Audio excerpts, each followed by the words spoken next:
This is a response to the main points of Sargon of Akkad's recent video, the Ideological Hegemony of #GamerGate, where he shows his face for the first time, as far as I'm aware. And I'm sure that you guys all know who Sargon of Akkad is. Just for the record, I consider myself to be a supporter of GamerGate, an ally if you will. I don't consider myself to be a gamer though, and I haven't been following GamerGate very closely. But I do know enough about GamerGate to have a general sense of what it's all about. So, Sargon, I see that you want to distance yourself from the bad people in your GamerGate movement. But yet, from what I can see, you don't really want to develop a clear picture of what your movement is really all about. And you insist that GamerGate is about nothing more than ethics in gaming journalism.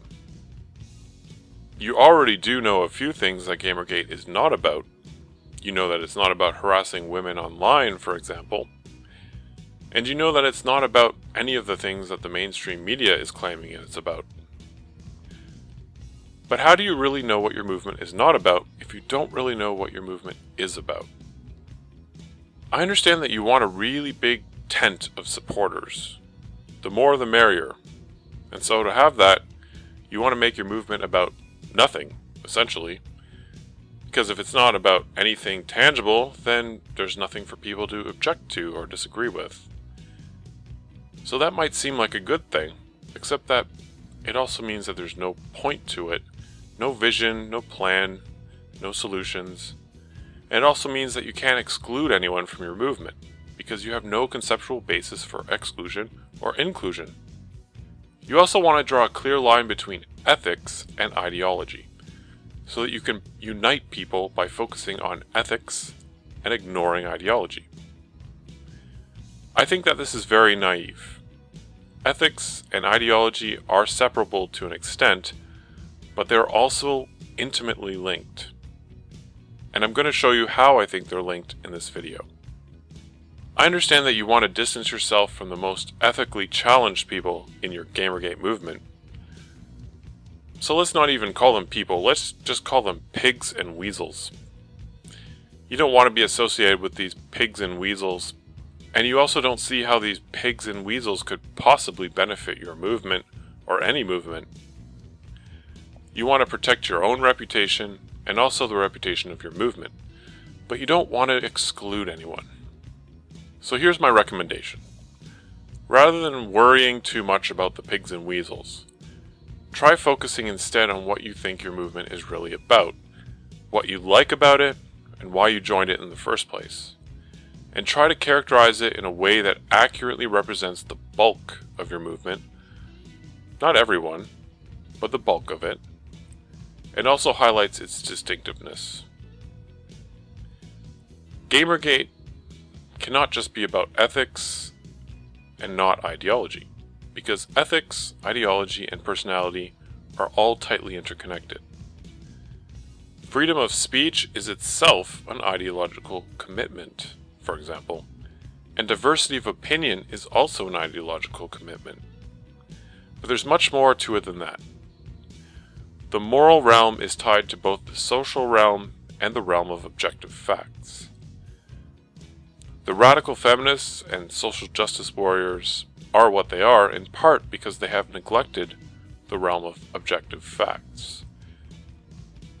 That is a particular moral deficiency, and it's a moral deficiency that is characteristic of both collectivism and femininity.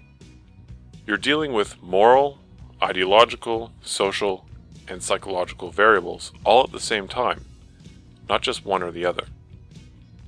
GamerGate is partly about ethics though, so let's talk about ethics. I would say that there are 5 universal moral elements that all communities depend on. The first element is truth. The second is compassion. The third is moral courage. The fourth is forgiveness. And the fifth is humility. All of these elements are somewhat oppositional and contradictory, and so maintaining morality is a very difficult balancing act. You need to find a balance between the first two elements, and you also need to find a balance between the last three elements. So let's start with the first element of morality, truth.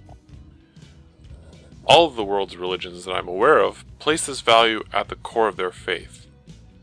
Advancing truth requires courage, humility, and forgiveness. And these are also personality traits.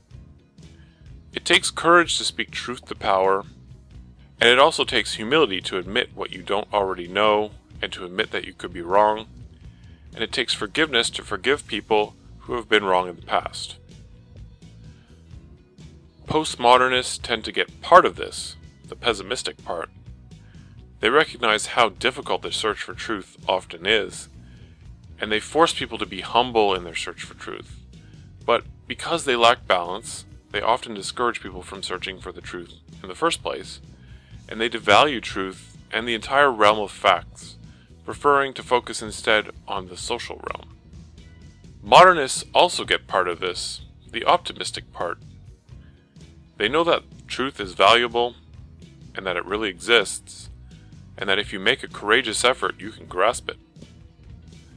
But they also lack balance because they often become arrogant, closed-minded, and ideological, and they tend to neglect the social realm. You cannot maintain morality if you neglect truth, and I would say that these radical feminists and social justice warriors are just wallowing in a morass of contradiction, hypocrisy, dishonesty, confusion, misinformation, and misleading half-truths. And this is partly because they lack an interest in objective truth, and partly because they lack the tools to obtain it and to refine it. The second element of morality is compassion. All of the world's religions that I'm aware of also place this value at the core of their faith. The opposite of compassion is not indifference, though. The opposite of compassion is envy. Compassion is when someone else's misfortune makes you sad. But envy is when someone else's misfortune makes you happy, or when someone else's success makes you sad. Compassion is the glue that binds us together, and without it, there is no community.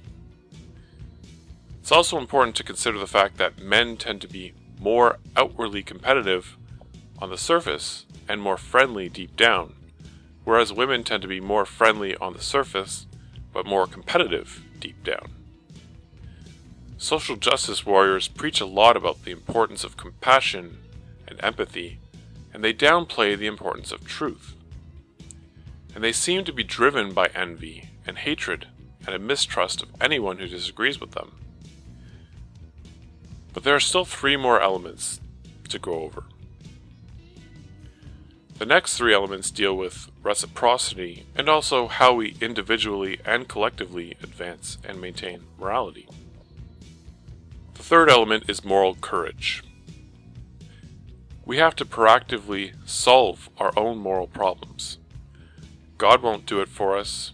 The universe won't deal with it for us. Nature won't help us out much. And you can forget about karma or the free market. Forget about being passive and laissez-faire. Pain, sacrifice, and goal-directedness is part of life, and it's also part of morality. There's a balance that we need to strike between order and the chaos of the natural world, and this starts with our attempt to build and maintain order and to tame the natural world. Moral courage involves taking initiative, organizing, drawing clear lines and boundaries, daring to create conflict, and daring to create enemies. This is a good place to bring up individualism and collectivism because individualists emphasize self-control and personal responsibility, whereas collectivists emphasize responsibility for others and control over others.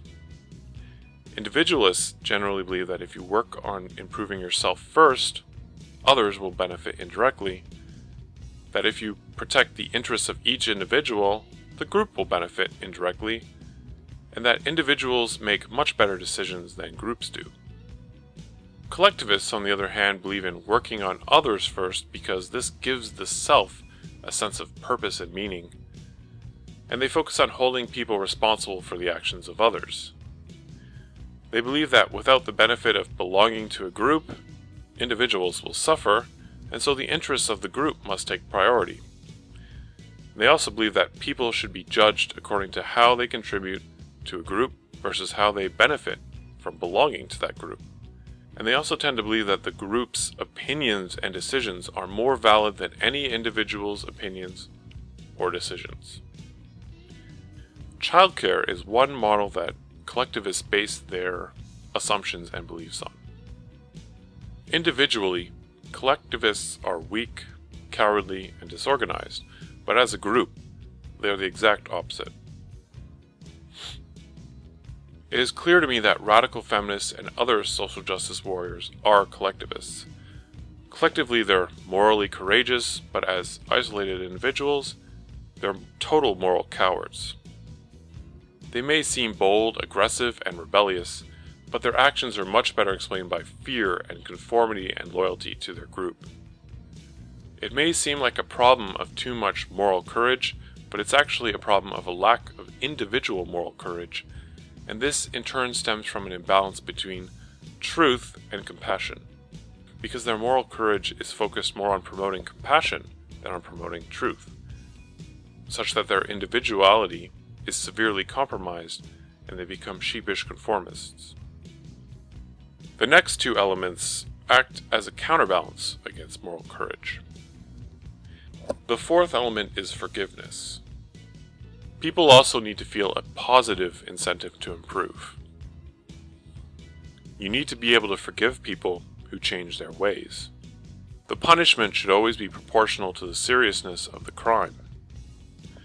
People do deserve recognition for their moral efforts in spite of their flaws. We can't expect perfection. There's no point in beating a dead horse. And don't beat yourself up either.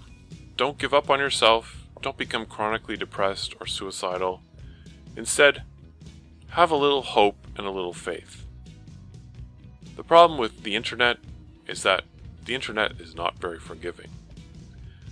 And further complicating matters is that the masculine tendency is to be too forgiving, and the feminine tendency is to hold a grudge for too long. I would say that social justice warriors are really lacking in forgiveness, and they're happy to throw their own under the bus. Whether or not social justice warriors are able to forgive themselves, I don't really know. But remember, we're dealing with collectivists here, so I don't think that really matters. The fifth element is humility. This is a recognition that you're not perfect and you could be wrong. And this means giving others the benefit of the doubt and the presumption of innocence. This also means being open-minded, avoiding prejudice against people that you don't know, avoiding prejudice against new ideas and new perspectives that you haven't yet considered, and tolerance of different perspectives, a sober second thought, and a propensity for doubt. Here again, I think that social justice warriors are really lacking, at least when it comes to the world of ideas, or the world of truth. They can't seem to tolerate different opinions. Their first impression just dominates their mind, and they're also not willing to give outsiders the benefit of the doubt or the presumption of innocence. They're not really willing to question the dogma that they've already accepted as true.